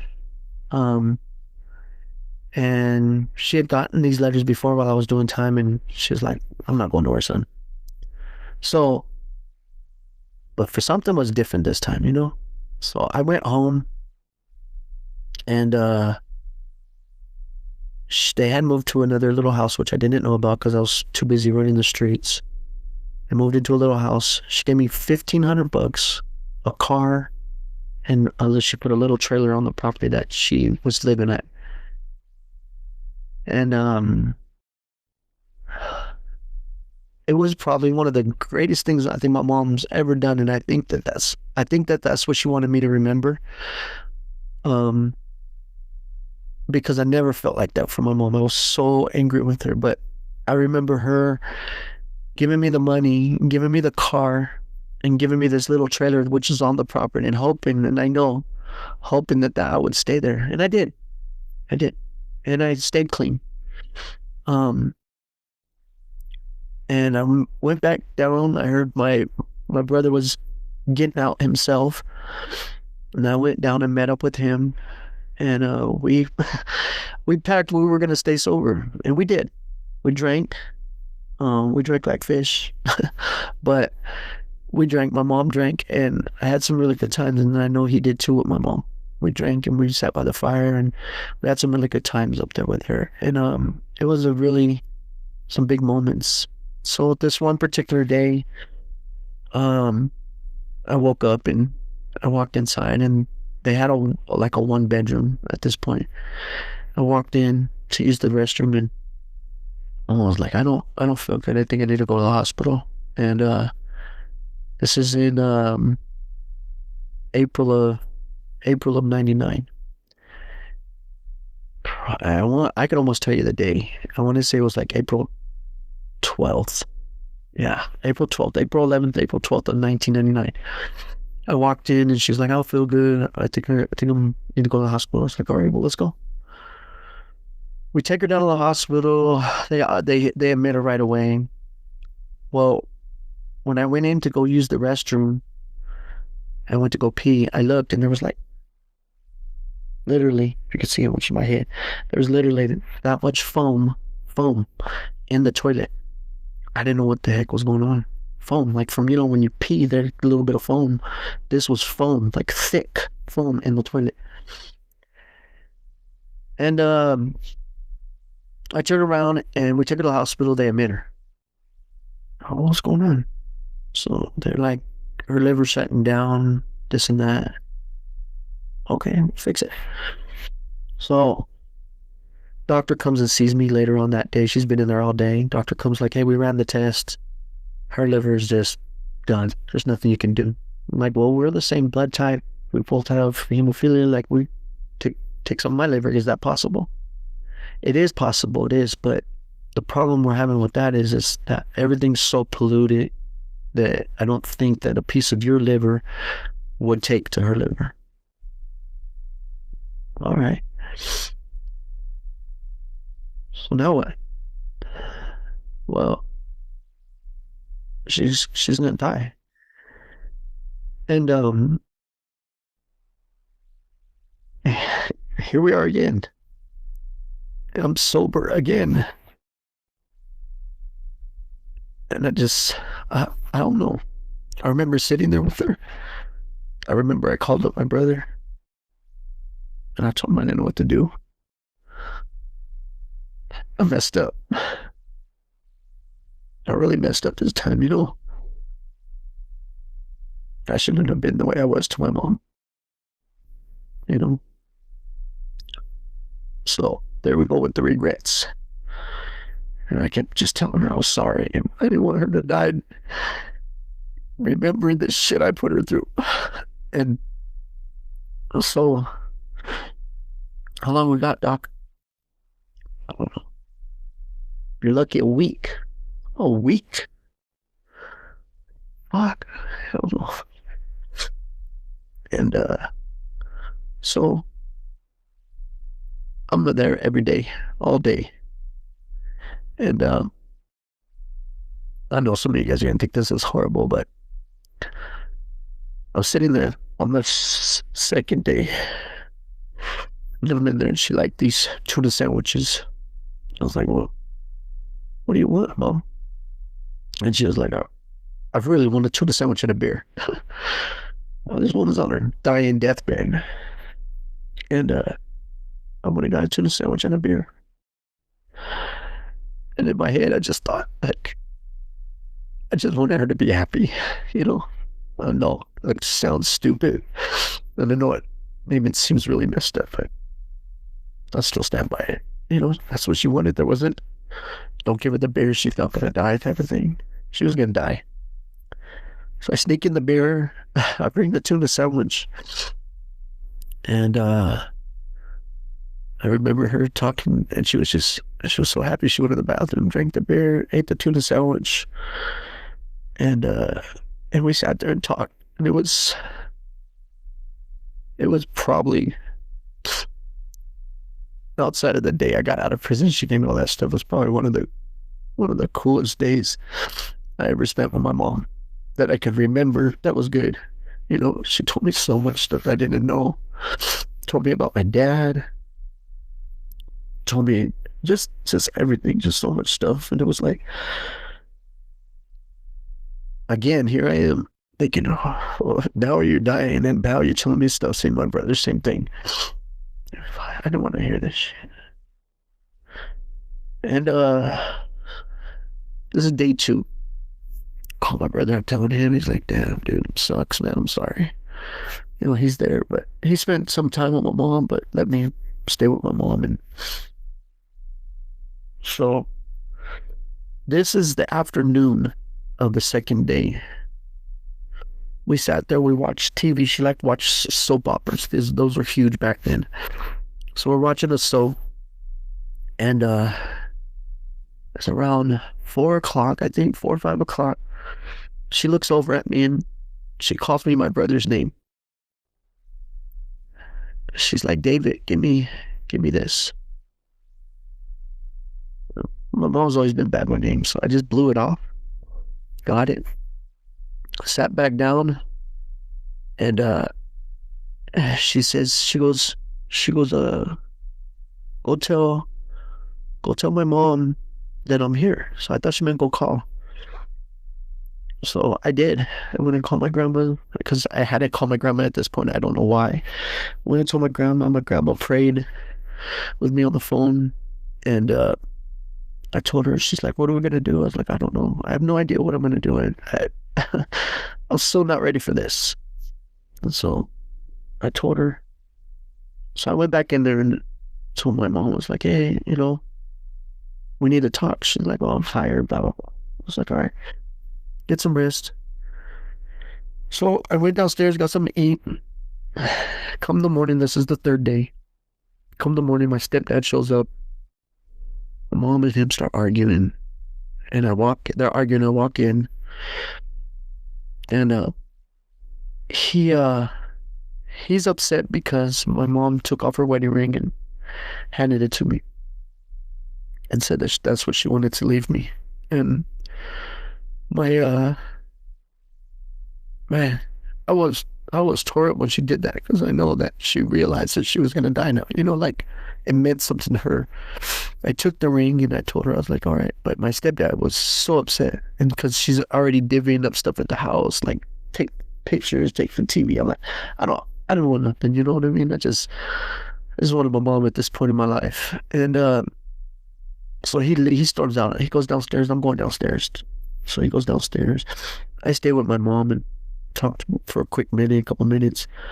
I take off downstairs, and I don't know, my heart just, I don't know what it was. To be honest, could have been God talking to me. Something happened in my heart where it just was like, this is the right thing to do. So I went downstairs and I looked at him. His name was Stuart. I said, "Here, Stuart," and he's like, "What?" I gave him the ring, and he just started crying. He's like, "I'm so sorry, Mark." And he's like, and he took it though, and he held it, put it on his pinky finger, and that was it. I don't remember seeing Stuart again till the funeral, I believe. Um, so I go back up to the room, and I'm talking to my mom now, and she's like, "We need to talk," and still pretty early, and she starts telling me, I want to go to my mom's house." I said, "All right." The nurse just came in and told my mom that she has to speak with me. She's like, "The nurse needs to talk to you." And I was like, "All right." So it wasn't a nurse, it was a hospice nurse. She came and told me, "Hey, kicking your mom out um here today, and this is the 15th. They're kicking your mom out here today, and we need to find a place for her, and she's too far gone to go to a hospice place." Well, what do I do? You know, I know she want to go to mom's. Like, is there a way you can provide us a ride in an ambulance or something like that to take her to my grandma's house? Because that's where she wants to be at. Let me see what I can do. So I stay with my mom, and things are getting weird now. She's talking to people that ain't there, calling me names that, you know, her brother, my uncles that had passed many years before I was born, type of thing. I mean, um, talking to her sister that passed, my brother. She was calling me my brother, and just conversations that just never took place and stuff like that. I was jacked up. I was so jacked up. So I told her I'd be right back, Mom, and I took off, and I started talking to the nurse again, and she's like, we got that ride for you, blah, blah, blah. They'll be here in another hour or two to go. Call my grandma, said, "Hey, they're bringing a bed over there. They'll help set it up in the room. We'll put her in the room." My grandma has a little small house. She still lived in Wilmington at that time, that same exact house. And before, I told you before, her mom lived there. My great grandma lived there. And so anyways, I come back to the room. They load my mama. They put her in the ambulance. We take off down. From Lancaster to Wilmington was probably about an hour and a half, if you don't hit traffic. So we get down there.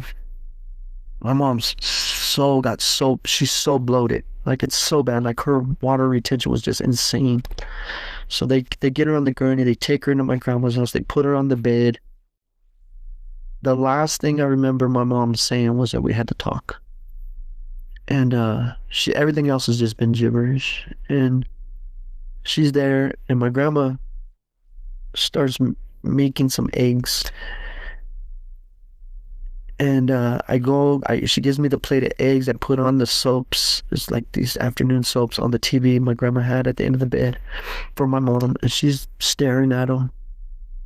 And this nurse is supposed to come over, and we're supposed to come up with a plan to take care of my mom. But she's not even like talking no more now. This is all within hours. It's still pretty early, 1, 2, maybe 3 at the latest. The nurse shows up, and I got my food. I'm eating my food, and me and the nurse are talking, and my mom's laying right there, totally unresponsive, just staring at the TV. And I'm eating. I put my food down, and she's like, "Hey," she goes, let's clean her up. And she goes, and then we're gonna put this on a thing. I'll be back tomorrow in the morning. We'll bathe there and stuff like that. And I remember, I remember moving my mom to help the lady grab the blanket and move my mom. And when we moved the blanket, I went to the bathroom, and I said, "Is that normal?" And the lady says, she goes, "Hold on a second, hold on." Like she was freaking out, and I was like, "Is that normal or not?" And I looked, and my mom's eyes were closed, and she asked. So on April 15th, 1999, my mom passed away. Again, if it wasn't for my sister-in-law at that time, I had got my family chipped in. Some of my cousins, some of my uncles, and my sister helped out so much. My sister, I call her my sister, but my brother's wife, she helped me out so much. We were able to bury my mom. I had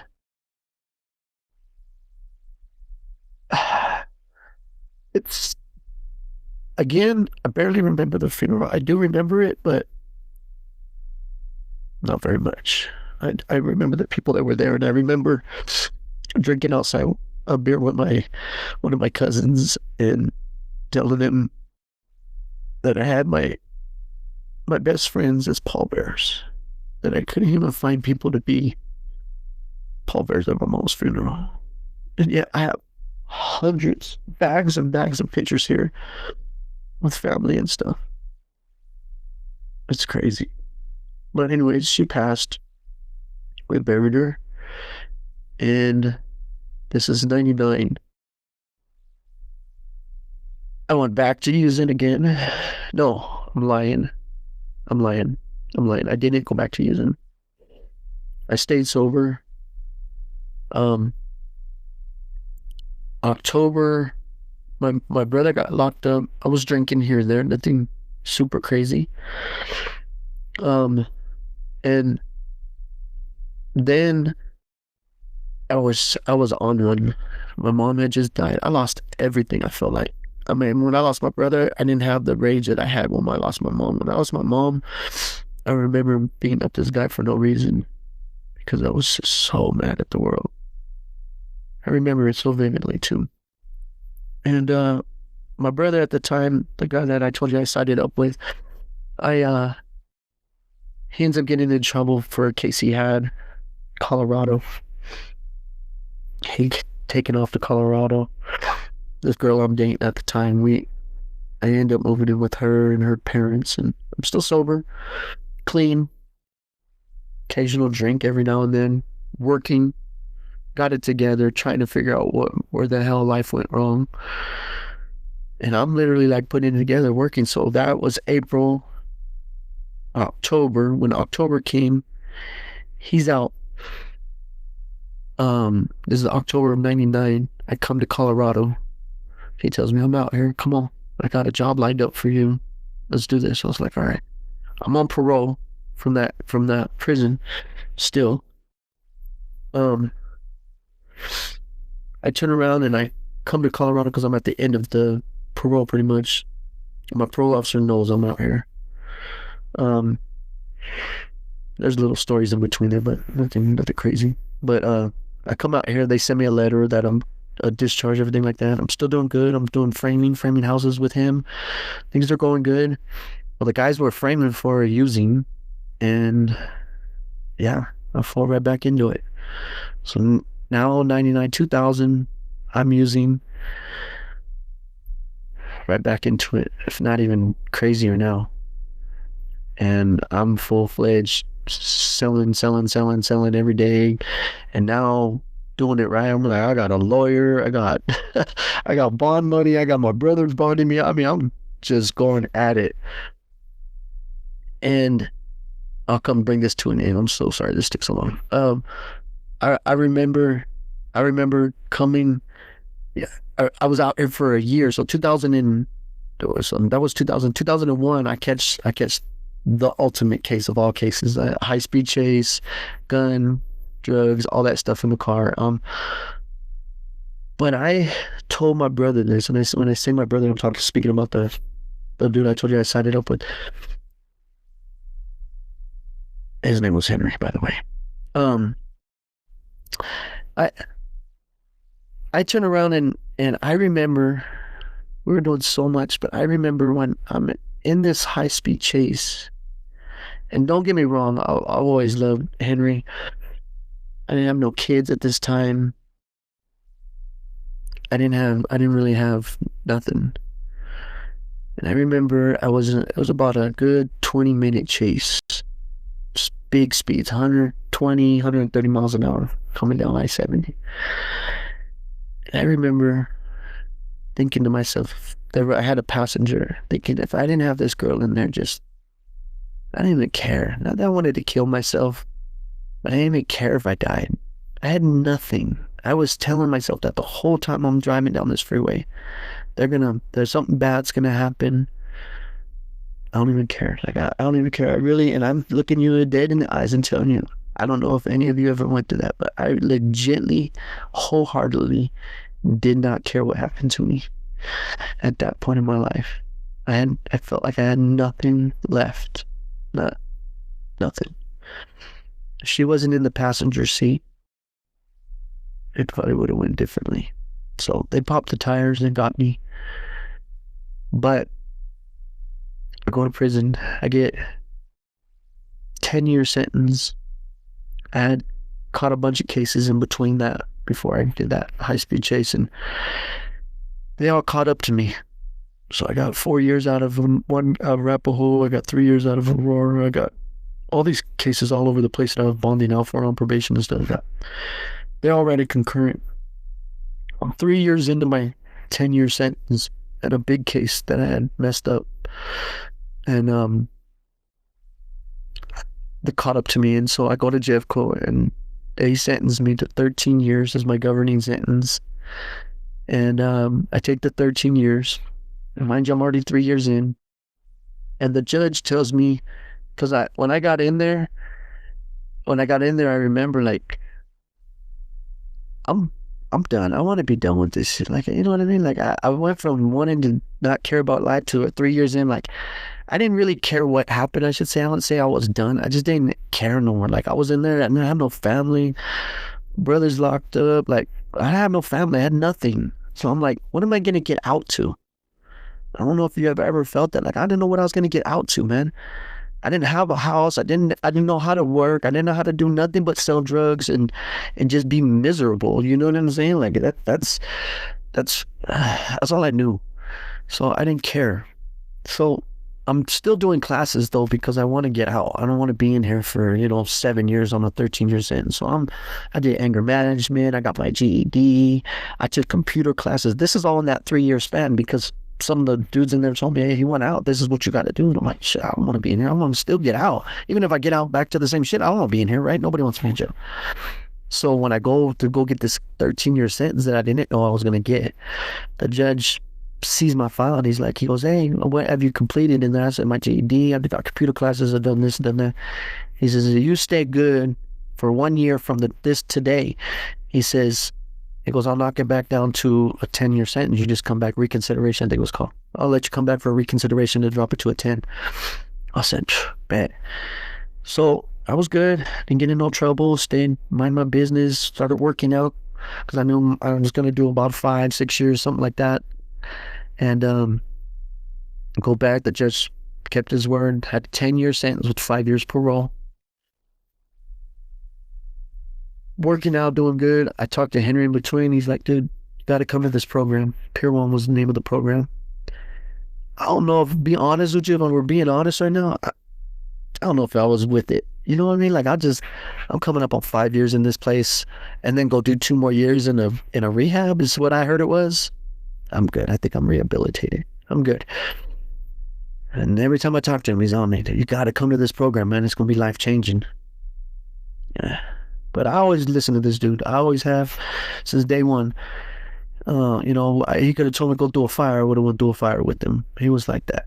And so you're getting close. And finally, my case manager tells me, you're going to put in for halfway house. This is my chance because he told me The guy told me, don't put in for nothing else. If you're going to come to this program, you're going to only put in for this program. I don't want to see no other halfway houses on there. All right. Man, I wanted to put in for another half. I wanted to put in for somewhere else. I'm not going to lie. So I turned around and I put in for Pier 1. Right.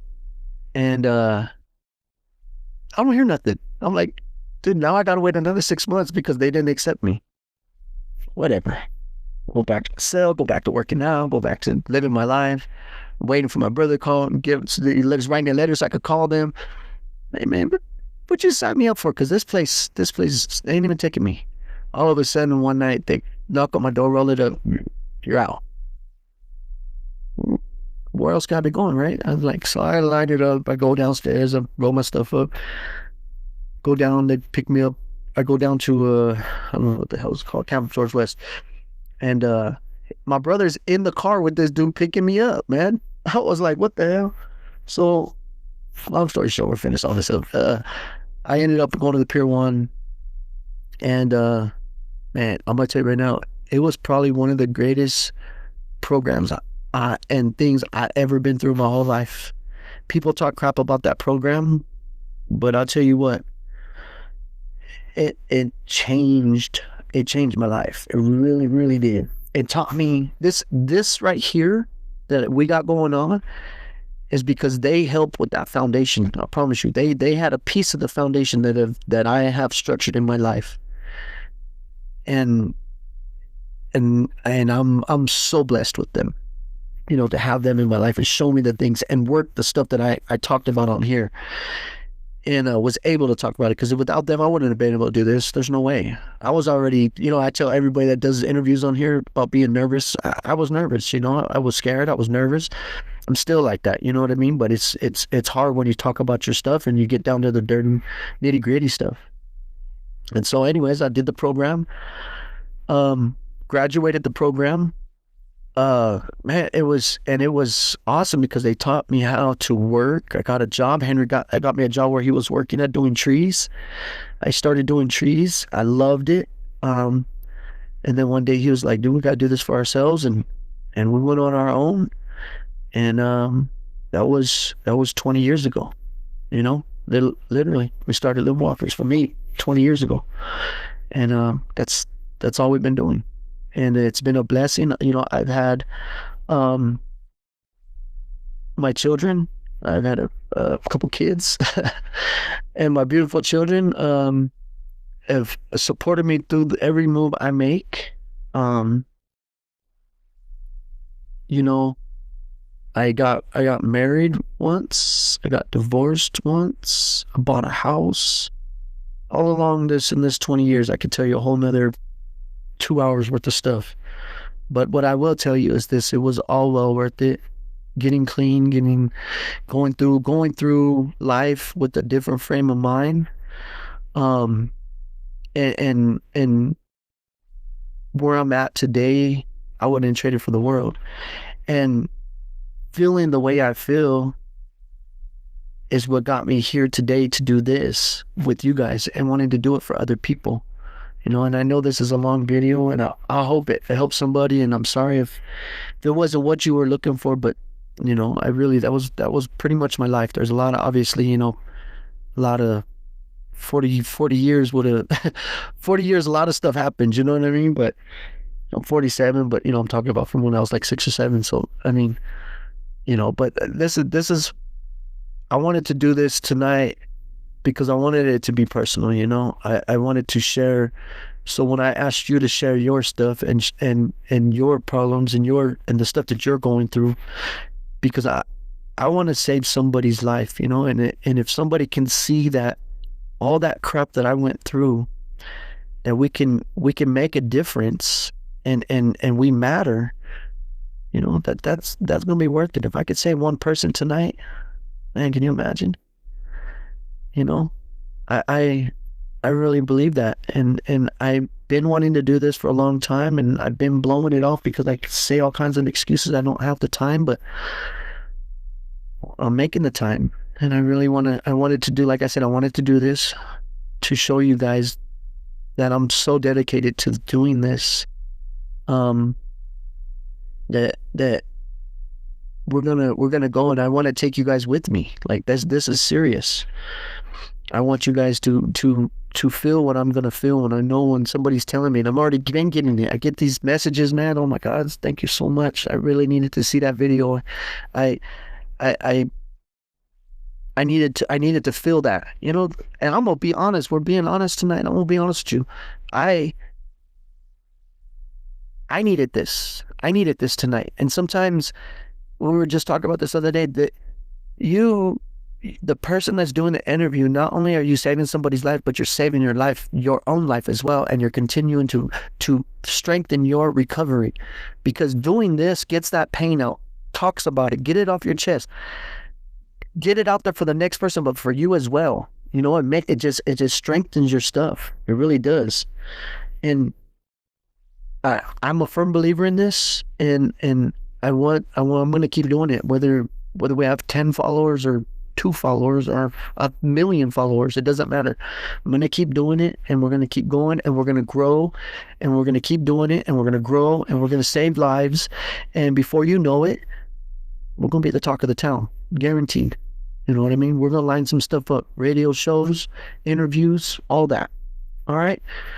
So I apologize again. I know I told you an hour, but shit, here we are. So before I let you go, though, I did make these other things, and I didn't get time to share them with you real quick. But I wanted to share them with you because they meant something to me. So real quick, I want a couple more minutes if you're still here. So this is a picture of my mom when she was younger. See that right here? This person. That's my mom.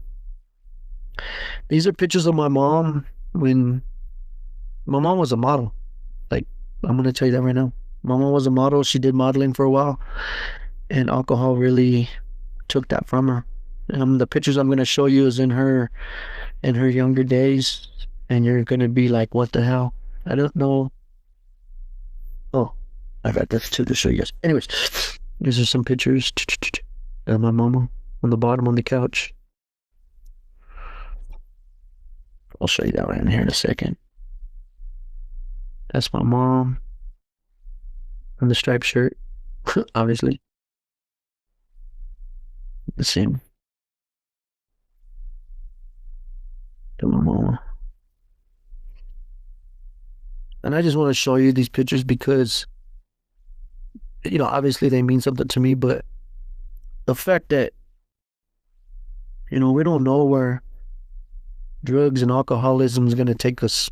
And you look at some people where you say, dang, man, you know, like my mom, she was a model. And when she started drinking at some point in her life, it just destroyed herself, destroyed her body, destroyed her confidence. You know what I mean? And just everything about it. That's my great grandma. That's my great grandma, my mom. And I believe the little girl is my cousin, I'm going to say. But this is 1980.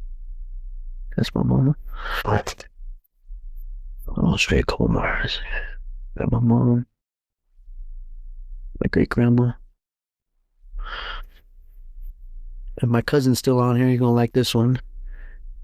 That's my cousin's grandma. That's my aunt Virginia, my uncle Jerry. That's my aunt's husband, and my mom in the middle.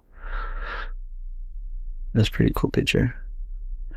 My cousin's on here. I know she appreciates that. And this one too.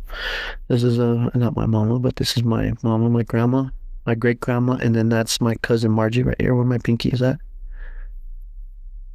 My mom. I don't know who the lady is with her, but she looks like she's definitely on something. Yeah. Because she still got the same eyes here. Look. How's mom? This one. Crazy, huh? There's a picture of my great grandma. My obviously, as you've seen some of the pictures. Oh, look at this one. This is classic though. Bam! Look at that black eye with a smile and crutches. Man, I'm trying to tell you. I wanted to share this. This is a picture of me when I told you I got out and went to talk to my mom and told her I was leaving. This is what I look like.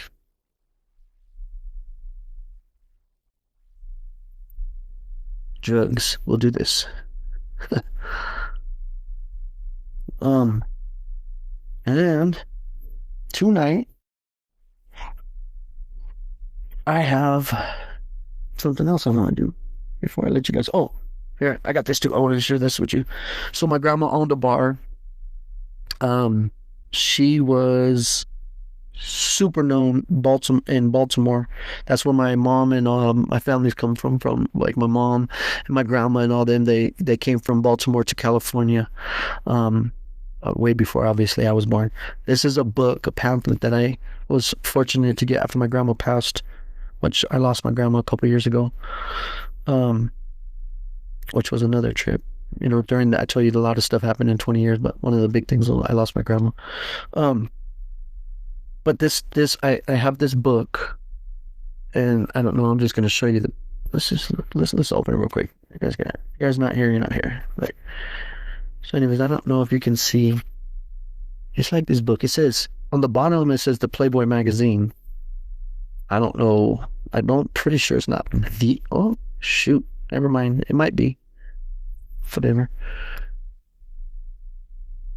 It said it says where the boys are, where the girls are. There's strippers in here. I didn't ever open this thing like that. That's weird. So it said who reads Playboys this week in Baltimore. So it must have been a magazine in there. But check out who is on the front cover of this magazine. Yours truly. My grandma. My grandma's name was Sarah. How crazy is that? 1966. That's my grandma. How cool is that? That's insane, right? So I'm gonna let you guys go. But I do want to do this, and this is another thing that was on my heart to do. And I'm gonna do it since we're on here, and I know thousands of people are gonna see this. I've been telling my brother, so I've been trying to walk down a better path in my life, you know, putting Jesus in my life. And so before I let you guys go, I want to I'm going down this path, reading the Bible, praying for people, praying for stuff in my life, and giving all glory to God. I really am, from where I'm at. One of the things that I struggle with, and I'm crying again. What the hell? How much cry could you do? One of the things that I struggle with, and I'm praying on all the time, is trying to learn how to forgive. I don't know why it's so hard for me, but I'm learning. I'm going to tell you that I pray on it. I ask God to lay His hand on my heart and soften it and forgive people. You know, I don't really believe that their intentions are to break me down or hurt me or anything like that. I just think it's the way of the world. 47. I'll be 47 in 10 days. And one of the people I've always, and I don't talk about it a whole bunch, I blow it off and I joke about it. One of the people that I've always had a lot of resentment against and didn't let it go was this guy. So that's my grandma in the middle. This person over here, oops, let's see, right here. This guy right here is my uncle. And this guy right here is my father, my real dad. Let's see if I can get a picture in there. Let's see, let's get his mugshot on there. There we go. So this says, guess what year? 4/20/78. My grandma, that's my uncle, and my real dad. You see it says Mark, Sarah, and Carl at Sarah's house, 4/20/78. Mind you, I was born 2/17/78. I had a lot of resentment for this dude. I've never met him ever in my life. Ever.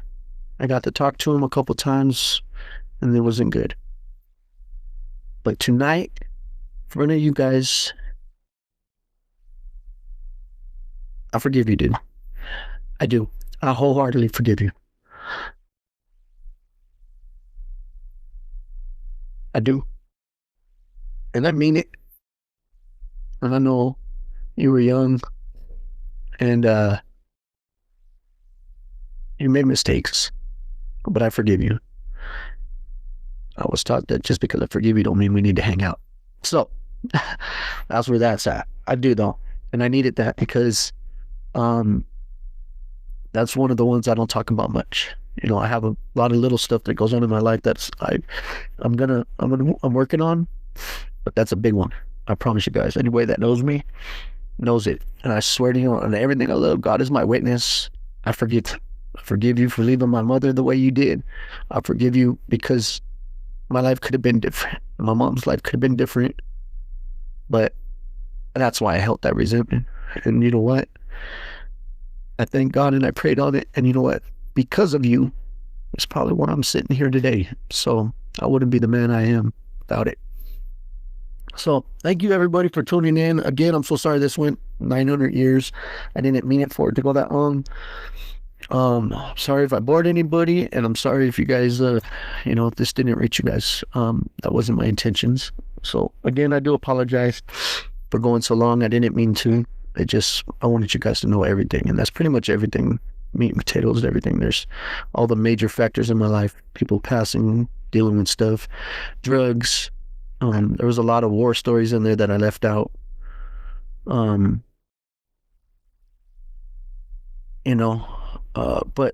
I love you guys, man. So again, I'm gonna touch base.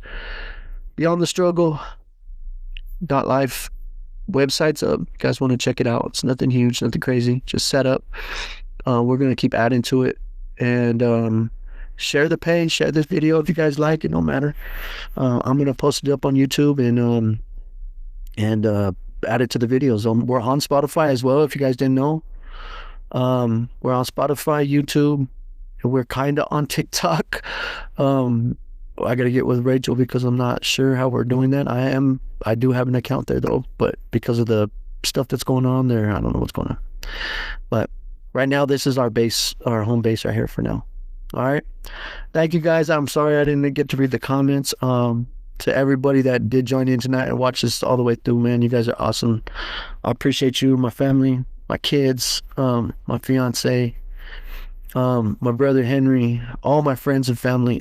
Thank you guys for supporting me through this, and I couldn't be more happier, more loved with all the people in my life, man. You guys are awesome, and you guys are making this dream come true. And I hope we can continue to get this going. So again, if you got anybody that wants to jump on here and do an interview, we can do it. If I haven't gained your trust with this, I don't know what will.